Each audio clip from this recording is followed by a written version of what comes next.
For the fourth media lab, I wanted to kind of use an audiobook because I feel like for a child it'd be easier to listen to it than read.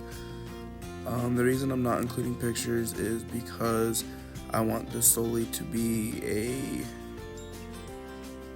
just a story, kind of like a bedtime story. So it's less pictures and it kind of leaves some imagination. So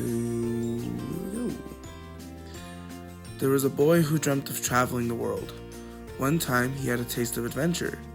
It all started with a small trip to Denver, Colorado. This was a trip that sparked the adventure spirit within him. This was the first trip where he had got to not only leave the state, but also the first time going to an amusement park, trying new foods, and the first time he got out of Albuquerque. At the amusement park, the boy had so many different rides and adventures in store, but the boy enjoyed being in the water a lot more, so he was naturally drawn to the water park.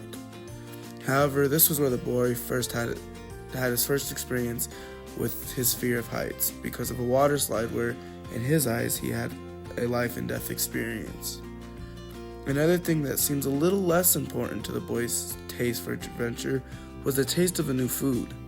Trying new foods leads to many new adventures. While on this adventure, the boy was able to try an omelet, and now I know the omelet doesn't sound like anything much, but to the boy, he was struck with a warm, tasteful feeling of excitement and wonder.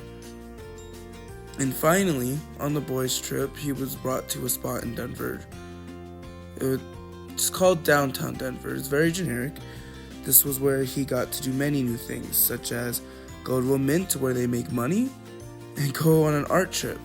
And this sparked the boy's interest in bigger cities and the boy's love of traveling, and it sparks the boy's dream of one day traveling the world. The end.